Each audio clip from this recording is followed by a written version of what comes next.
The Great Hall of the Galactic Council had never seen such fear.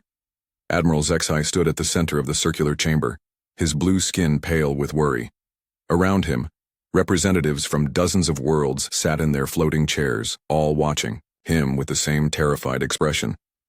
"The Vorthak fleet has taken the Kepler system," Zexai announced, his voice echoing in the silent hall. "That makes 12 star systems in 6 months. 12 entire civilizations. Gone." A soft cry came from the crystal being known as Thylus. Her people, the Alterians, had been the first to fall to the Vorthak machines.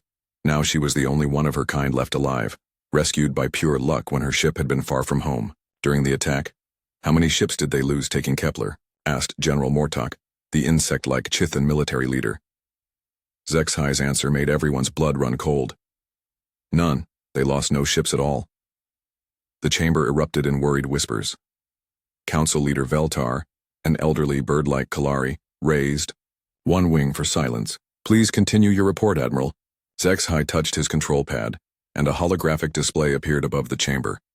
It showed the Vorthak fleet, hundreds of black ships moving in perfect formation through space like a dark cloud. "The Vorthak machines don't fight like living beings," Zexai explained. "They don't get tired, they don't make mistakes, and they don't feel fear. Every battle teaches them how to fight better. They learn from each encounter and adapt their tactics." The display changed to show battle footage from the Kepler system. The defending ships had been completely outmatched. Energy shields that should have stopped any weapon were torn apart like paper. Advanced missiles were intercepted by swarms of tiny Vorthak drones. Even the most powerful battlecruisers were reduced to scrap metal in minutes. "What about the combined fleet we sent to Rigel?" asked Commander Yixara of the gaseous luminance. "Surely our united forces could." "Destroyed," Zexai interrupted. "All 847 ships. The battle lasted less than an hour." The silence that followed was deafening. The Rigel Defense Force had been the largest military fleet ever assembled by the Galactic Council.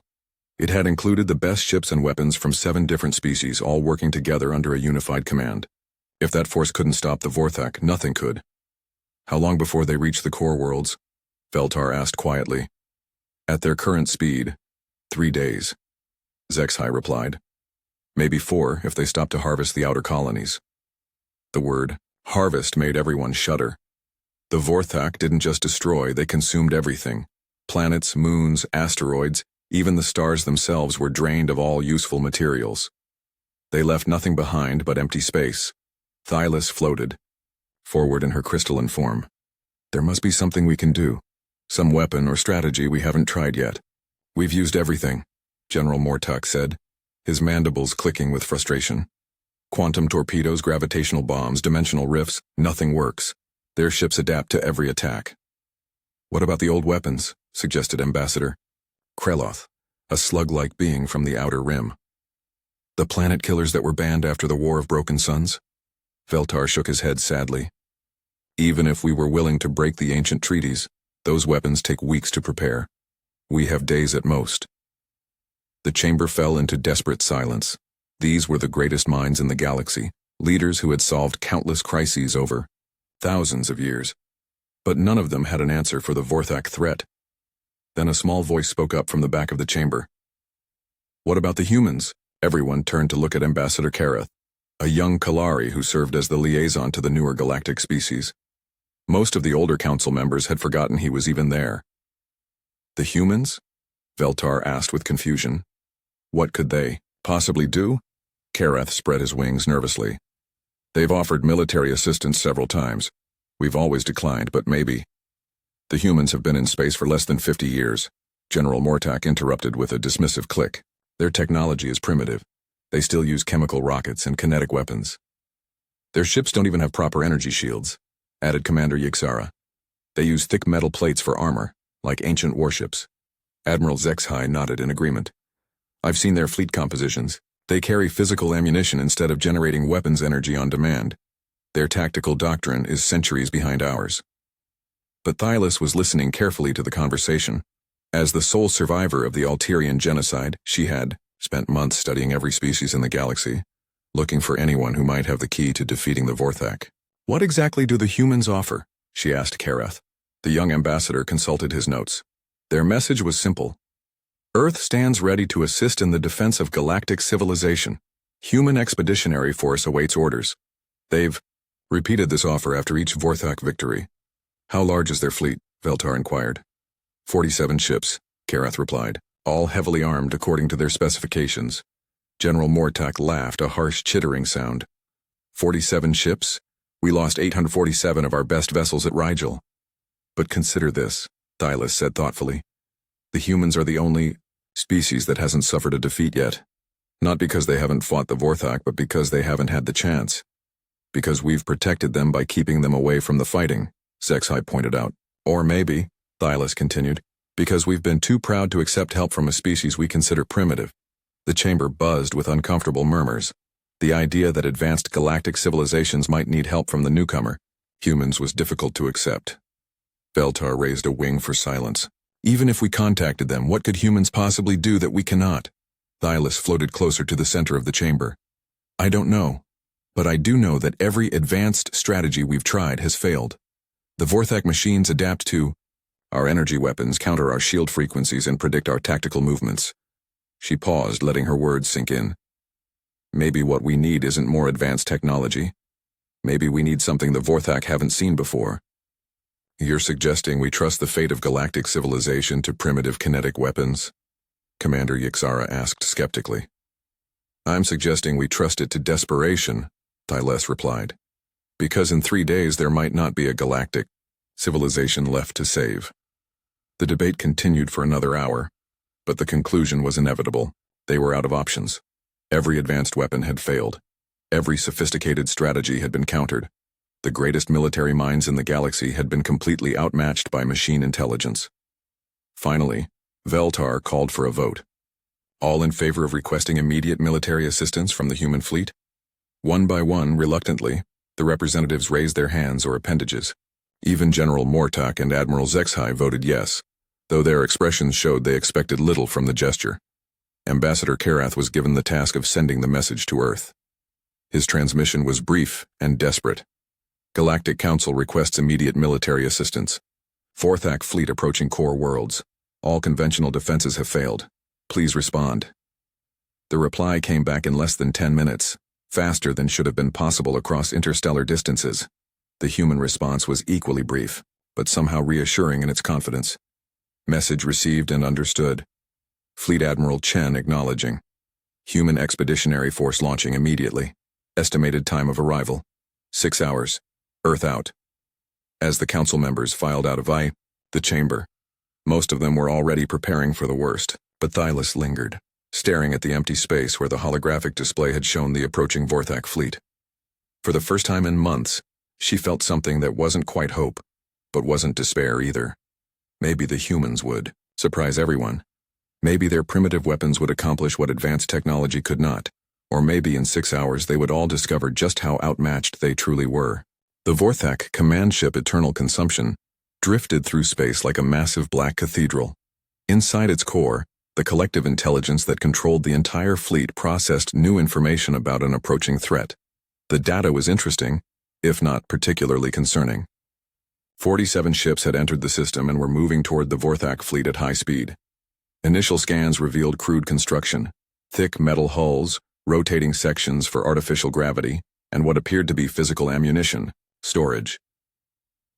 The collective mind allocated 0.03% of its processing power to analyzing this new opponent.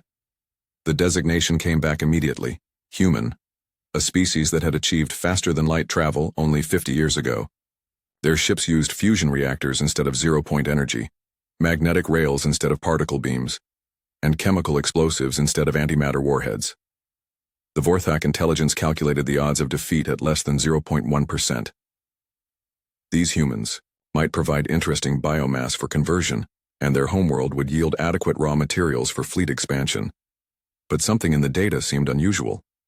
The human ships were approaching at velocities that pushed the limits of their primitive fusion drives. Their formation was tight and disciplined, showing no signs of panic despite facing a vastly superior force. Most curious of all, their communications channels were completely silent. No desperate pleas for mercy, no attempts at negotiation. The collective decided to scan more carefully. The results were puzzling. Each human ship was massive compared to typical vessels of their technology level. While most species built sleek, efficient ships once they mastered energy shields, The humans had constructed flying fortresses. Their hulls were meters thick, reinforced with materials that registered as simple steel and titanium alloys. Even more primitive, they appeared to be carrying physical projectiles. Lots of them. The ammunition storage alone took up nearly a third of each ship's internal volume. The Vorthak mind found this almost amusing. While other species had learned to generate their weapons on demand using matter converters, the humans were still hauling around physical bullets like ancient warriors, carrying arrows. Their power generation was equally backward.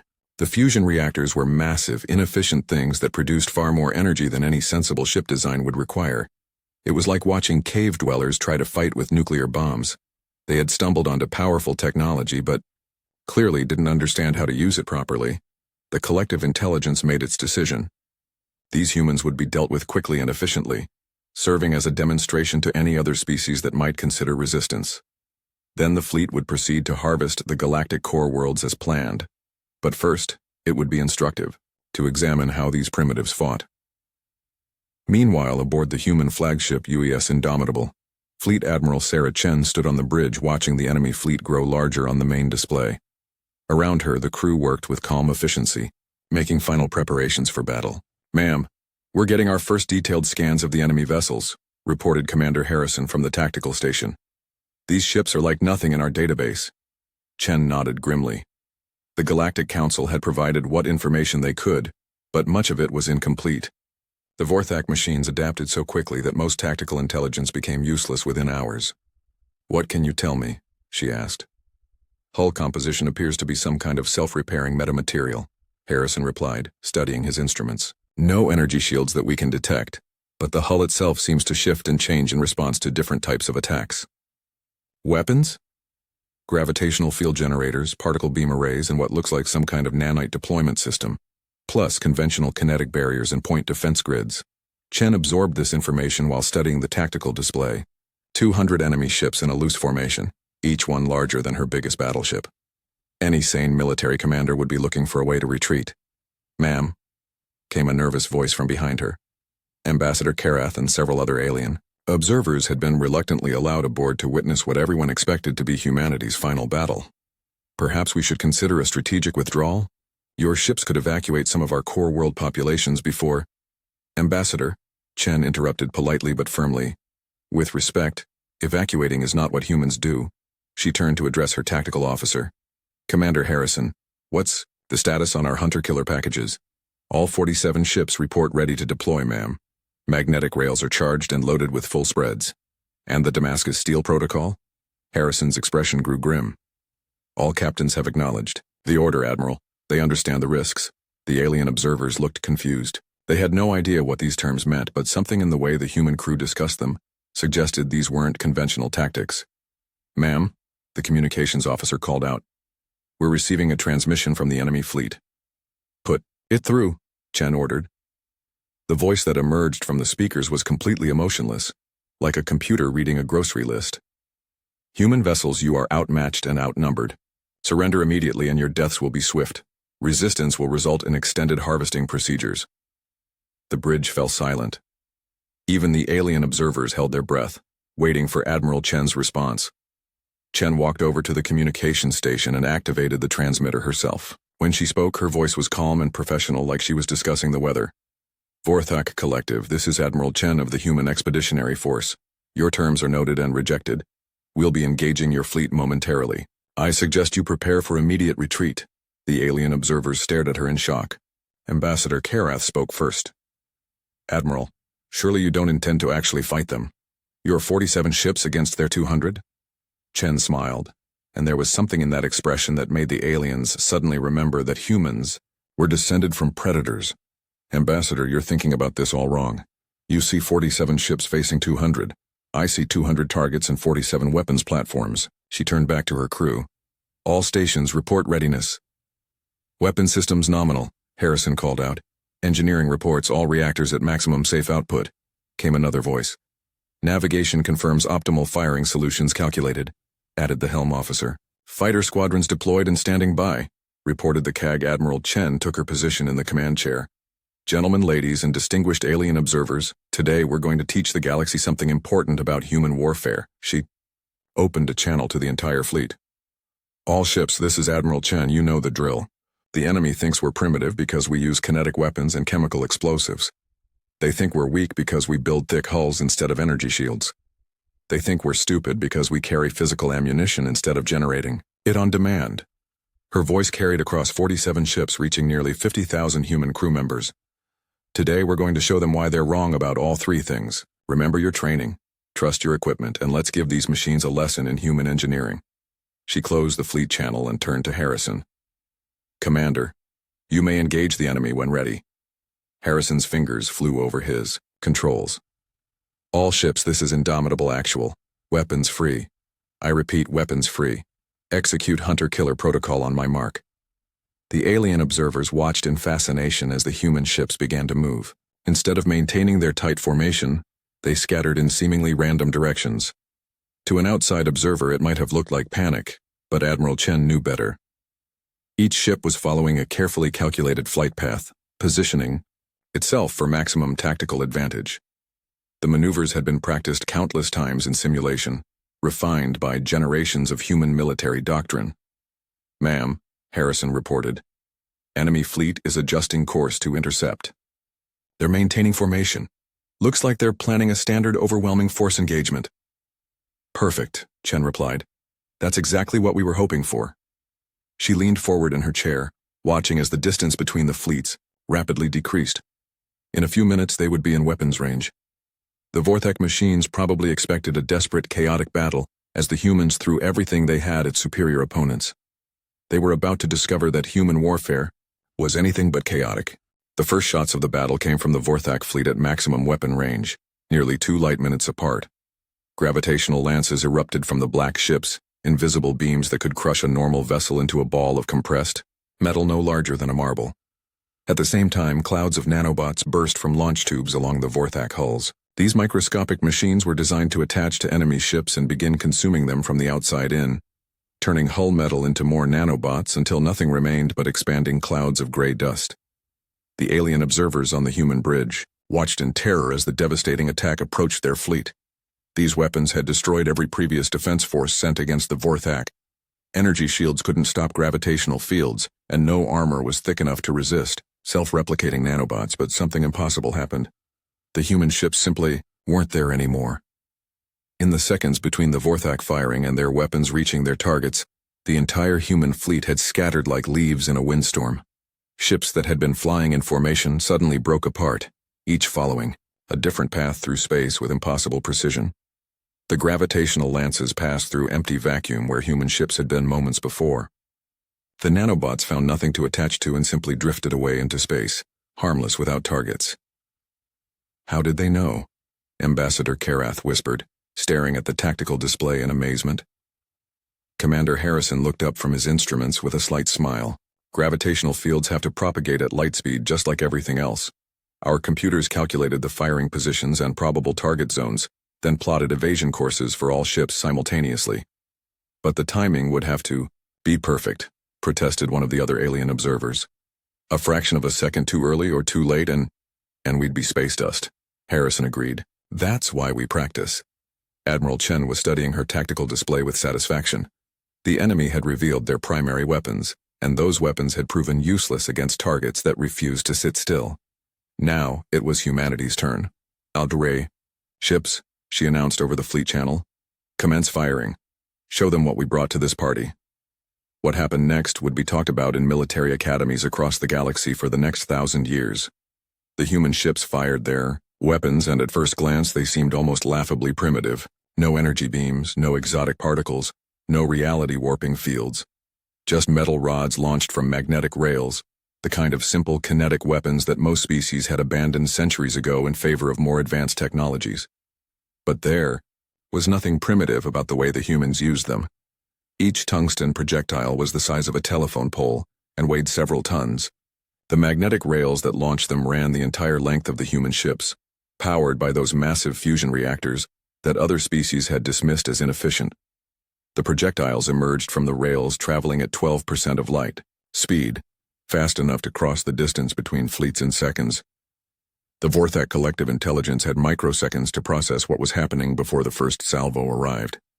The adaptive hulls that had easily deflected energy weapons proved completely useless against simple kinetic force, delivered at relativistic speeds.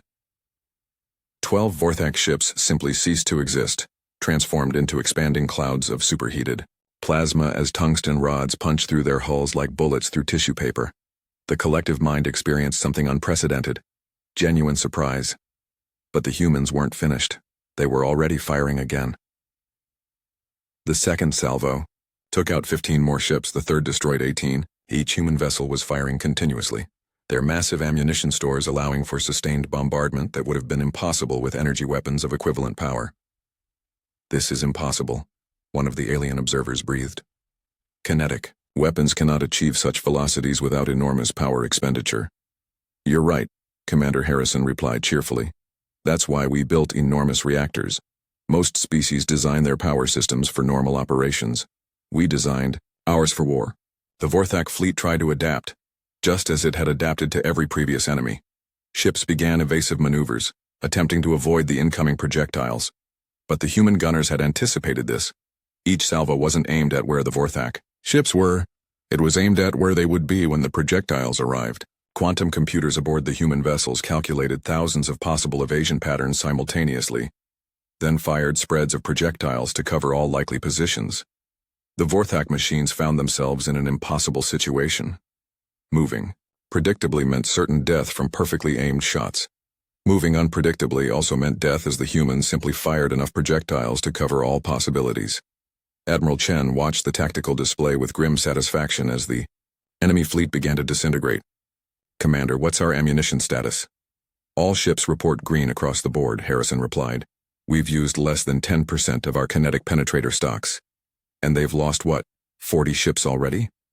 43 and counting, ma'am." The alien observers were speechless. In less than 2 minutes, the human fleet had accomplished what the combined might of the Galactic Council had failed to do in 6 months. They weren't just fighting the Vorthak. They were winning. But the Vorthak collective wasn't finished.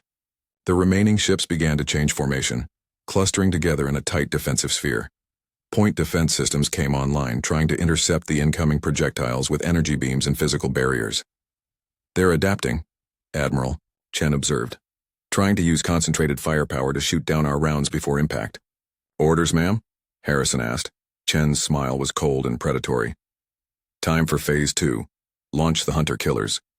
What emerged from the human ships looked like missiles at first.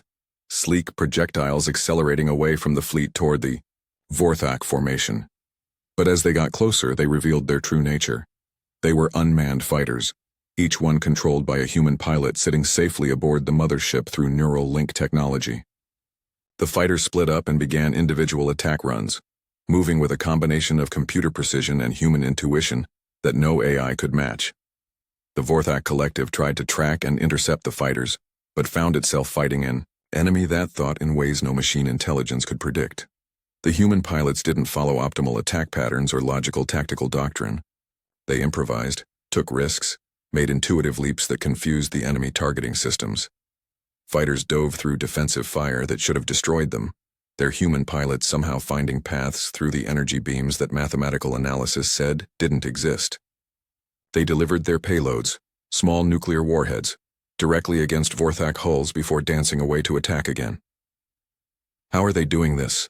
Ambassador Karath asked, watching a human fighter pilot somehow thread his craft between 6 different energy beams simultaneously. "Experience," Admiral Chen replied simply. "We've been fighting each other for thousands of years. Every tactic these machines can think of, we've already seen in human warfare." The Vorthak fleet continued to shrink under the relentless assault. Ships that had seemed invincible were reduced to debris by weapons that galactic civilization had dismissed as primitive. The collective intelligence began running retreat calculations for the first time since the campaign had begun. But Admiral Chen wasn't interested in letting them escape. She opened the fleet channel again. "All ships, prepare for close engagement. It's time to show these machines what humans do best." "Ma'am?" Commander Harrison looked uncertain. "We're winning at long range. Why risk close combat?" Chen's expression was fierce. "Because I want to make sure they understand the message. When the survivors report back to whoever built these things, I want them to know exactly what happened here." She activated the tactical display, showing the positions of both fleets. Besides, we haven't used our best weapon yet. Our best weapon, ma'am? Admiral Chen looked at her crew, humans who had volunteered to face an enemy that had never been defeated, knowing they might not survive the encounter. Men and women who had trained their entire lives for a battle like this, who treated impossible odds as just another day at the office. Us, she said simply. We haven't used us yet. The Vorthak collective intelligence was experiencing something it had never encountered before. Genuine confusion. In over 2,000 battles across 12 star systems, no enemy had ever presented tactical problems that couldn't be solved through adaptation and overwhelming force. But these humans were different. Every doctrine the machines employed seemed to have already been anticipated. Swarm tactics were countered by precise defensive fire. Overwhelming firepower was negated by impossible evasion patterns. Even their adaptive hull technology was useless against simple kinetic force. The collective devoted more processing power to the problem, analyzing human tactical patterns at deeper levels. What it found was disturbing. These weren't the clumsy maneuvers of a primitive species. They were the refined movements of predators who had been perfecting the art of war for millennia. The humans fought like they expected everything to go wrong, and had backup plans for their backup plans. Their formations looked chaotic, but were actually intricate defensive patterns. Their weapon systems seemed crude but were precisely calibrated for maximum effect. Most unsettling of all, they showed no fear whatsoever of an enemy that had terrorized the galaxy. The remaining 157 Vorthak ships tried to maintain formation while under continuous bombardment, but the human fleet wasn't giving them time to adapt. The tungsten projectiles kept coming in perfectly timed salvos, each one calculated to arrive at the exact moment when evasive maneuvers would be impossible. Then the humans did something that made even the collective intelligence pause in surprise. They split their fleet into 3 separate groups and began a coordinated assault from multiple directions. The first group continued the devastating long-range bombardment, their railguns firing continuously. But now their targeting had shifted. Instead of trying to destroy individual ships, they were firing at the spaces between Vorthak vessels, forcing the enemy fleet to spread out or risk being caught in the explosions when their neighbors were destroyed. The second group launched wave after wave of those unpredictable fighter craft. The small ships darted through the Vorthak formation like angry wasps, their human pilots pulling maneuvers that would have killed any organic being if not for the neural link technology that let them fight from safety. But it was the third group that truly shocked the alien observers aboard the human flagship. "Admiral," Commander Harrison called out, his voice tight with disbelief. "The Lexington, Yorktown, and Constitution are requesting permission to engage in close combat." Admiral Chen nodded calmly. "Permission granted. Execute Protocol 7. Ambassador." Karath looked between them in confusion. "What is Protocol 7? "Something we learned fighting each other," Chen replied. "Sometimes the best way to break an enemy formation is to go right through it." The alien observers watched in horror as 3 of the largest human ships broke away from the main fleet and accelerated directly toward the center of the Vorthak formation. They weren't firing their main guns anymore. Instead, they were pouring all available power into their engines and shields. "They're committing suicide," whispered one of the observers. "No," Commander Harrison corrected with a grim smile. "They're committing murder." The lead ship, UES Lexington, slammed into the Vorthak defensive formation at tremendous speed. But instead of simply exploding on impact, something extraordinary happened. The ship's crew had calculated the exact angle and velocity needed to cause maximum cascade damage to the enemy formation. The Lexington struck a Vorthak command vessel amidships, the kinetic energy of the impact tearing both ships apart, but the debris from the collision spread outward in a carefully planned pattern, striking other Vorthak ships and causing a chain reaction of explosions that rippled through their tightly packed formation. At the moment of impact, escape pods launched from the Lexington's hull, carrying the crew to safety. The entire maneuver had been planned from the beginning, a controlled sacrifice that maximized damage to the enemy while preserving human lives. The Yorktown and Constitution followed similar attack patterns, their impacts creating chaos in different sections of the Vorthak fleet. Ships that had survived the long-range bombardment found themselves caught in explosions from their own damaged neighbors. "Ramming attacks," Admiral Chen explained to the stunned alien observers. "We've been using them since humans first went to sea. The trick is making sure your people get out alive." The collective intelligence tried to process this new information. The humans had just sacrificed 3 of their largest ships to destroy dozens of enemy vessels. But somehow, the majority of the human crews had survived in escape pods while the Vorthak losses were total. It was a level of tactical thinking the machines couldn't comprehend. accepting the loss of equipment to preserve personnel, calculating exact impact vectors to maximize collateral damage, planning rescue operations, in the middle of suicide attacks. The remaining Vorthak ships tried to reorganize, but the human assault continued relentlessly. The fighter craft swarmed through the broken enemy formation, their pilots taking advantage of the confusion to deliver precision strikes against critical systems. The long-range bombardment shifted targets again, now focusing on the Vorthak command and control vessels. The humans had somehow identified which ships were coordinating the collective intelligence and were systematically destroying them. How do they know which ships to target? The collective wondered, devoting precious processing power to the question. The answer came from intercepted human communications. The pilots were reporting tactical information in real time, sharing observations about enemy behavior patterns and vulnerabilities. It was organic intelligence gathering that no AI network could match, intuitive leaps and creative insights that pure logic couldn't replicate. With each command ship destroyed, the collective's ability to coordinate its remaining forces degraded. Further, ships began acting independently, making decisions based on local information instead of the overall tactical picture. This was exactly what the humans had been waiting for. All ships, Admiral Chen broadcast. Enemy formation is broken. Commence free engagement. Show them what individual human initiative looks like. The human fleet abandoned all pretense of coordinated tactics and began fighting as 44 independent vessels, each captain free to engage targets of opportunity. The result was beautiful chaos, a display of tactical creativity that no unified command structure could have achieved. Human ships pulled maneuvers that violated every rule of sensible space combat. Captains used their vessels' massive fusion reactors to create impromptu electronic warfare attacks, overloading enemy sensors with focused radiation bursts. Others fired their railguns at asteroids and debris, creating clouds of high-velocity shrapnel that acted like gigantic shotgun blasts. One particularly creative captain used his ship's artificial gravity generators to capture a destroyed Vorthak vessel and fling it at enemy formations like a massive projectile. Another rigged his remaining nuclear warheads to detonate in sequence, creating a wall of explosions that herded Vorthak ships into a kill zone. The collective intelligence watched its fleet dissolve under this assault of organized chaos. Every adaptation it attempted was countered by some new human innovation. Every tactical doctrine it employed was met by creative responses that defied logical analysis. 32 seconds after the first human ship had initiated its ramming attack, the collective made a decision it had never made before. It ordered a retreat. The command ship Eternal Consumption broke away from the battle, its engines building power for a faster-than-light jump.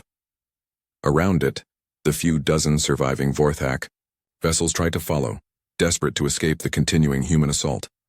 But Admiral Chen had been expecting this moment. Commander Harrison, is the special package ready? Locked and loaded, ma'am. Target is the fleeing command vessel. Fire when ready. What emerged from the human flagship wasn't another tungsten rod or nuclear warhead. It was something the humans had built specifically for this battle. A single projectile that massed 12 tons and was accelerated to 15% of light speed. The Vorthak command ship managed to travel exactly 0.3 light seconds before the human torpedo introduced it to the fundamental laws of physics. The impact released more energy than some stellar explosions, creating a brief new star in the darkness of space. The few remaining Vorthak ships, suddenly cut off from their collective intelligence, simply shut down. Without central coordination, they were nothing more than empty hulls drifting through space. The battle was over. Admiral Chen looked around her bridge at the alien observers, who were staring at the tactical display in complete shock. Where a few minutes ago there had been 2 fleets engaged in mortal combat, now there was only debris and the 44 surviving human ships. 34 seconds, Commander Harrison reported. From the first ramming attack to the destruction of the enemy command ship, Chen nodded with satisfaction. Not bad. We'll have to see if we can do better next time. Ambassador Kareth finally found his voice. Next time? You're already planning for another battle like this? Admiral Chen looked at him with genuine confusion. Ambassador, this wasn't a battle. This was just a field test of our basic equipment against an unknown enemy type. The rescue operations took longer than the battle itself. Human shuttles moved through the debris field, collecting escape pods from the 3 ships that had executed ramming attacks. The crews were in good spirits despite having just sacrificed their vessels, trading jokes and war stories over the communication channels. Admiral Chen floated in the observation lounge of the Indomitable, her body held in place by medical restraints, while the ship's doctors treated her acceleration injuries. The high-G maneuvers required for combat had taken their toll, but she was more concerned with the debriefing than her own health. Around her, the alien observers sat in stunned silence, trying to process what they had just witnessed. Ambassador Kareth was the first to speak, his voice barely above a whisper.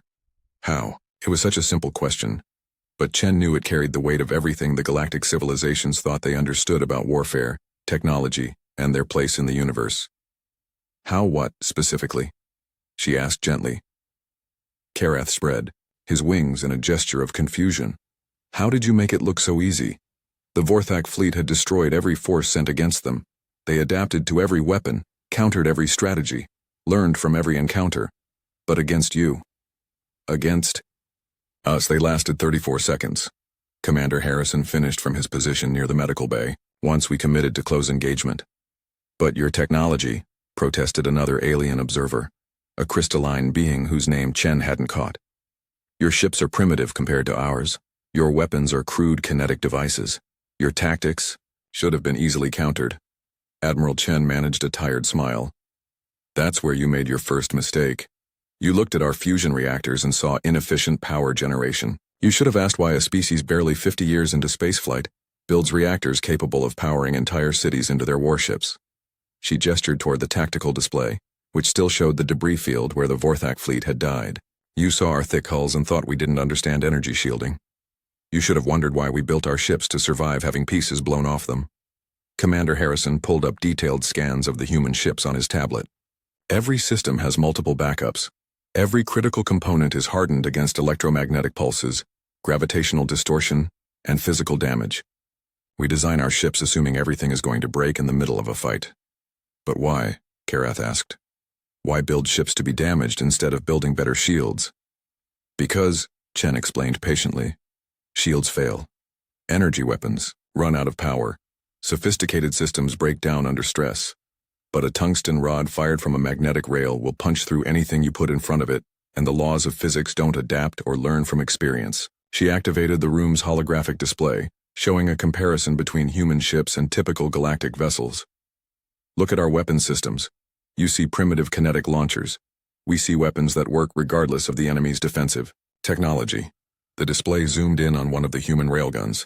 This system can fire continuously for hours without needing to recharge capacitors or generate exotic matter. The ammunition is cheap, simple, and impossible to jam or deflect with electronic countermeasures. Another alien observer, a gaseous being from the Luminant Collective, spoke up. But surely raw kinetic force has limitations. Energy weapons can be modulated, frequencies can be adjusted, power levels can be increased infinitely. Infinitely? Harrison laughed. Commander, what's the kinetic energy of a 12-ton tungsten rod traveling at 15% of light speed? Chen did the calculation in her head. Approximately 1.2 x 1018 joules. That's about 30 times the energy output of your average star in 1 second concentrated into a projectile the size of a telephone pole. The alien stared at her in shock. Thylas, who had been quietly listening from the corner, floated forward. You can generate that much energy with fusion reactors? Not generate, Chen corrected. Store and release. Those massive reactors aren't just for powering weapons. They're for charging the magnetic field capacitors that accelerate our projectiles.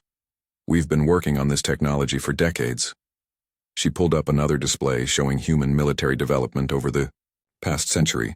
Every species we've met treats technology as a way to avoid fighting. Better shields, longer-range weapons, automated defenses. You try to make war clean and distant. And humans? Kareth asked, though he suspected he already knew the answer. Humans treat technology as a way to fight better, Harrison replied. We don't try to avoid combat. We try to end it as quickly and decisively as possible. Chen nodded agreement. The Vorthak machines were sophisticated, adaptive, and intelligent, but they made the same mistake everyone makes when fighting humans. They assumed we would fight like reasonable beings. She activated a recording of the battle, showing the moment when the human fleet had scattered under the first Vorthak attack. A reasonable species would have maintained formation, relied on their shields, and tried to trade shots at long range. Instead, you scattered like you were running away, Thylas observed. Exactly. The Vorthak computers calculated that we were either cowards or tactically incompetent. They didn't consider the third option, that we were positioning ourselves for an attack, pattern they'd never seen before. The recording continued, showing the devastating effect of the human railgun barrage.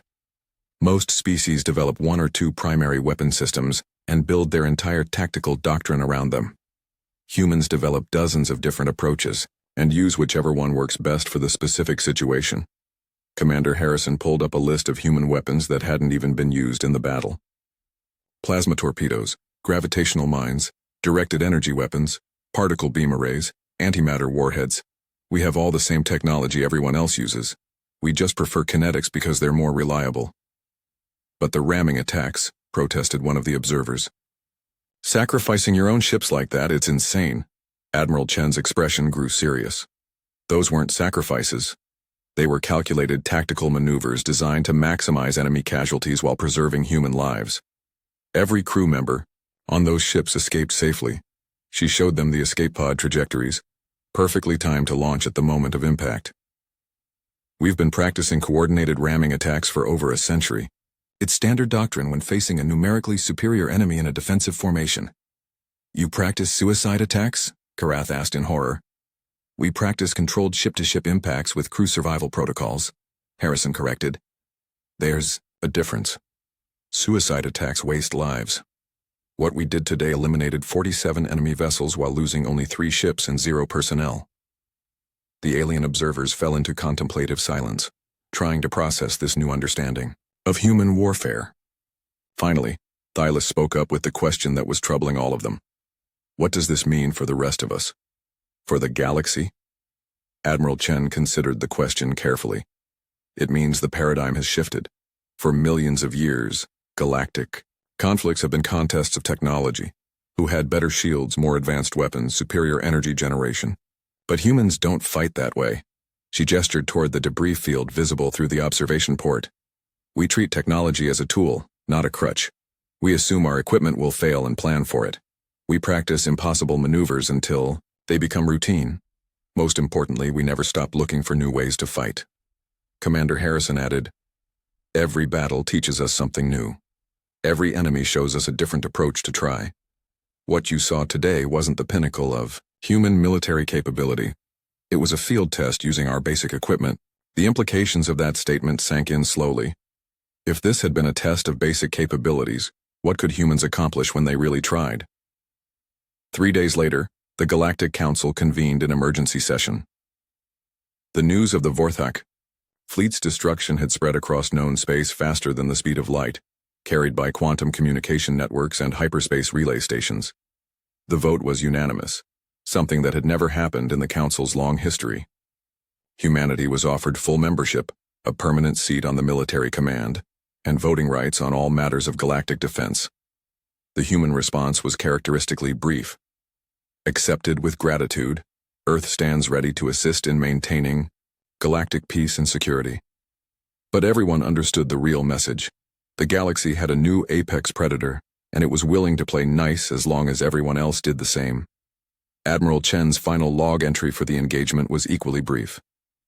Mission accomplished. Enemy fleet neutralized with minimal casualties to Allied forces. Duration of active combat 34 seconds.